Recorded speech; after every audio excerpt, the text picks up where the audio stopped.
DPR, Saudara, KPK menyoroti kepatuhan anggota legislatif terhadap penyerahan laporan harta kekayaan penyelenggara negara atau LHKPN. Kepatuhan LHKPN anggota DPR kini hanya 55%. Secara umum, kepatuhan penyelenggara negara sudah mencapai 96,31% atau naik dari sebelumnya 95,33%. Anggota DPRD kini tingkat kepatuhannya turun ke 90% dan DPR turun menjadi 55%. Padahal sebelumnya DPRD dan DPR mencatatkan 100% tingkat kepatuhan LHKPN.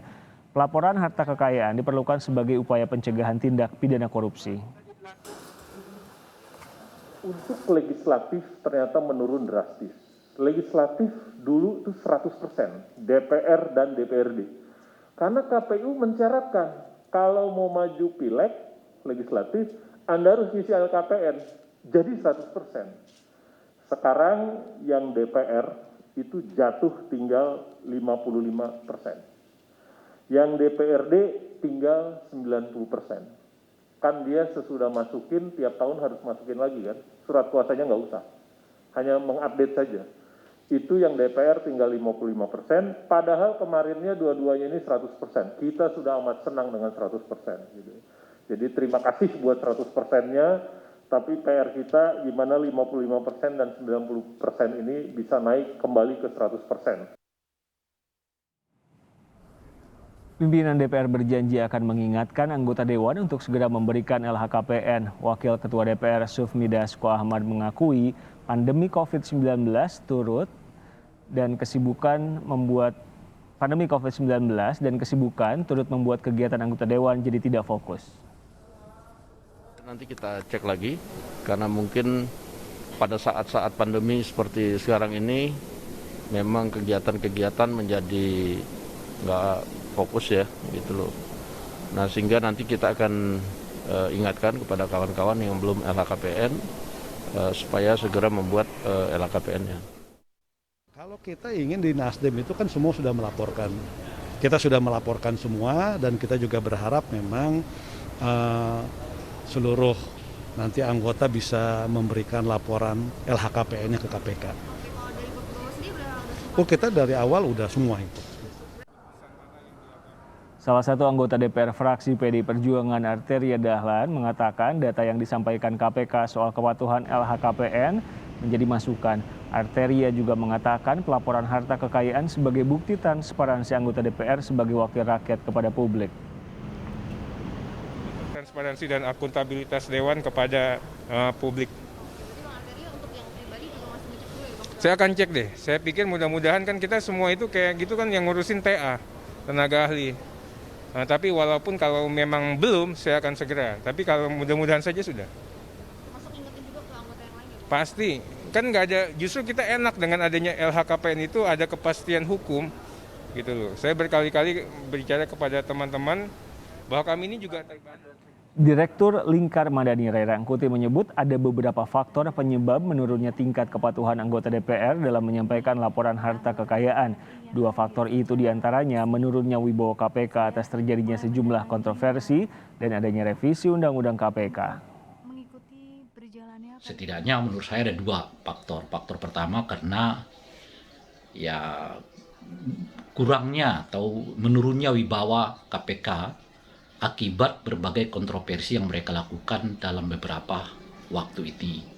Selain tentu ya beberapa kasus yang tidak selesai seperti Harun Masiku yang belum sempat ditemukan, kemudian kontroversi TWK ya dan seterusnya itu tidak bisa diabaikan karena memang adanya revisi Undang-Undang KPK yang menghajatkan atau membuat KPK itu seperti institusi yang terbelah.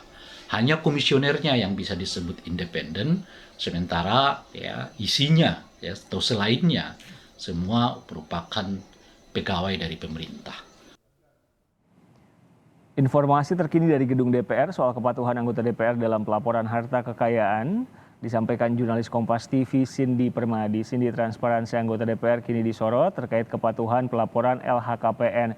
Dari liputan Anda, kenapa? Faktor apa yang membuat kepatuhan mereka menurun?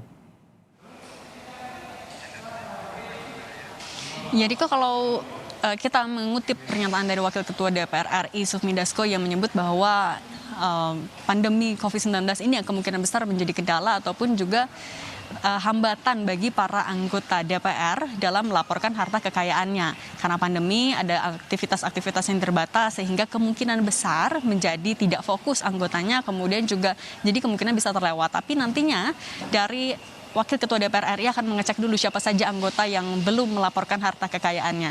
Tapi kalau di sisi lain kita melihat dari KPK sendiri, dari KPK menyebutkan bahwa untuk pelaporan harta kekayaan penyelenggara negara atau LHKPN ini sudah bisa dilakukan secara daring atau melalui aplikasi iLHKPN. Jadi tidak ada alasan sebenarnya bagi penyelenggara negara untuk tidak melaporkan harta kekayaannya secara daring.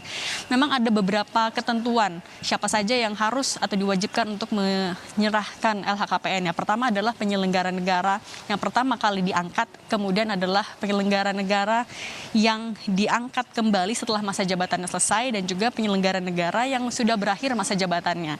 Tapi selama masa jabatannya atau selama mereka masih menjabat sebagai pejabat negara, mereka secara periodik 1 tahun sekali tetap diwajibkan untuk melaporkan harta kekayaannya setiap tanggal 31 Maret di tahun depannya. Kemudian juga mengapa LHKPN ini menjadi penting? Karena LHKPN ini adalah instrumen sosial yang dibentuk oleh hukum untuk memastikan integritas dari para pejabat negara atau penyelenggara negara. Kemudian melalui LHKPN juga nantinya pemerintah ataupun juga sekaligus publik bisa mengawasi secara langsung berapa kekayaan dari para penyelenggara negara. Kemudian juga bisa melihat ataupun juga mengawasi sumber kekayaan dari para penyelenggara negara. Apakah sumbernya ini adalah sumber sah atau bersumber dari yang memiliki potensi konflik kepentingan. Dalam menyerahkan ataupun juga melaporkan harta kekayaan memang ada beberapa hal yang perlu diperhatikan, misalnya adalah turut melaporkan harta bergerak, kemudian aset tanah bangunan, surat berharga termasuk juga hutang. Sampai 31 Maret 2021 lalu, ini adalah tenggat waktu untuk pelaporan harta kekayaan tahun lalu. Dari catatan KPK untuk DPR RI yang melapor baru 55%, sementara untuk DPRD 90%. Ini turun drastis jika dibandingkan dengan tahun lalu yang sampai 100%. Kenapa bisa 100%? Karena pada tahun lalu ada kewajiban dari KPU bagi para anggota calon legislatif untuk menyertakan sebelum maju ke Pileg, begitu Riko. Jurnalis Kompas TV Cindy Permadi langsung dari gedung DPR Jakarta. Sorotan selanjutnya.